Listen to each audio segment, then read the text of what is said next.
Subscribe कीजिए हमारी YouTube channel को और बेल आइकन को भी दबा दीजिए ताकि हमारी कोई भी अपडेट आप मिस ना कर सको।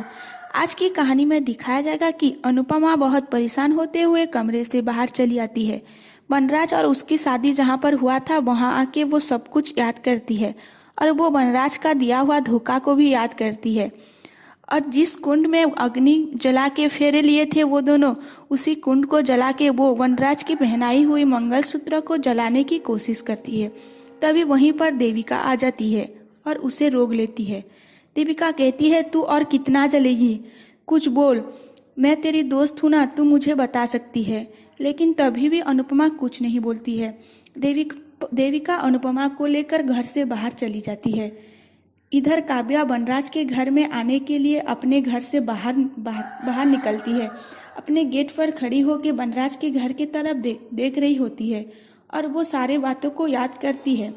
वो वनराज के घर के दरवाजे तक आती है लेकिन उसकी हिम्मत नहीं होती अंदर जाने के लिए और वो वहीं से वापस चली आती है अपने घर में और वो बाहर रोती है। वनराज के बैक पर बहुत दर्द हो रहा होता है।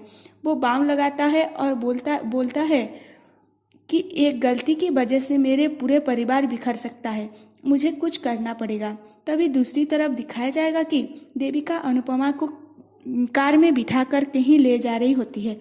वहीं पर भी देविका अनुपमा से कहने की बहुत कोशिश करती है लेकिन अनुपमा कुछ नहीं बोलती है देविका अनुपमा को बाहरी की तरफ लेती है और वहां पहुंचकर देविका अनुपमा को बोलती है, यहाँ पर तेरे और मेरे सिवा कोई नहीं है, तू मुझे बता सकती है, तू मेरे साथ अपने दुख शेयर कर सकती है। तभी भी अनुपमा कुछ नहीं बोलती है तो देविका अनुपमा बोल के जोर से चिल्ला देती है। उसके बाद अनुपमा भी जोर जोर से चिल्लाने लगती है। वो चिल्ला के अपनी तकलीफ कम करना चाहती है।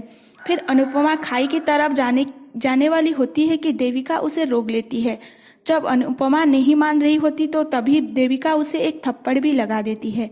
बाद में वो अनुपमा से सॉरी भी मानती है देविका। उसके बाद अनुपमा बोलती है कि 25 साल से मैं ये सोच रही थी कि अपने घर को मैं जोड़ के रखी हूँ, लेकिन मेरा घर तो कब का टूट चुका है और सारे रिश्ते भी टूट गए हैं और मुझे तो पता ही नहीं था। शादी से पहले मैं अनुपमा थी, अनुपमा को सपने देखने आते थे, लेकिन शादी के बाद जब कोई लड़की ससुराल जाती है ना तो चावल के कलश को ठोकर मारते हुए अंदर आती है और चावल भी गिरा देती है।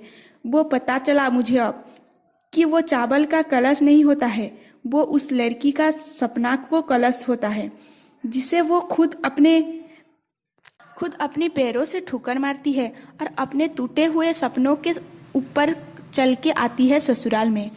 और जब टूटे हुए सपने के साथ चलकर उसकी पैर लहूलुहान होते हैं तो लोग कहते हैं, वाह मेहंदी कितनी अच्छी रची है। शादी के बाद मैं पत्नी बनी, बहू बनी, माँ बनी, लेकिन अपने मायके के लिए देखे हुए सपने को पूरा करना भूल गई। लेकिन मैं फिर भी खुश थी, मैंने कभी शिकायत नहीं की। अनिरुद्ध ने मुझे समझाने की कितनी कोशिश की, तुम दोनों ने मेरी आंखें खोलने की बहुत कोशिश की, लेकिन मुझे तो मेरे पति परमेश्वर के ऊपर पूरा भरोसा था। काव्या अपने घर छोड़कर मेरे घर में आके मेरे पति के साथ लिपट गई। तभी मुझे उसकी तकलीफ दिखाई दी, उसकी धोखा नहीं दिखाई दी। वो मुझे कितना डांटते थे, मेरे ऊपर कितना गुस्सा करते थे, लेकिन मैं कभी उनको पलट के जवाब नहीं दी। मैं सब सुनकर चुप रहती थी। मैं ज़्यादा पढ़ी लिखी नहीं हूँ, यहाँ तक कि मुझे सॉरी भी बोलना नहीं आता है, लेकिन फिर भी मैं अपने बच्चों के पढ़ाई में कोई कमी नहीं की। फिर अनुपमा ये भी बोलती है कि मुझे उनसे ज़्यादा अपने आप के ऊपर बहुत गुस्सा आ रहा है कि मैंने इतना भरोसा किसी के ऊपर क्यों किया जो मेरे भरोसा को तोड़ भी सकता है। किसी इंसान को मैं परमेश्वर क्यों माना, कितनी बड़ी मूर्ख थी मैं।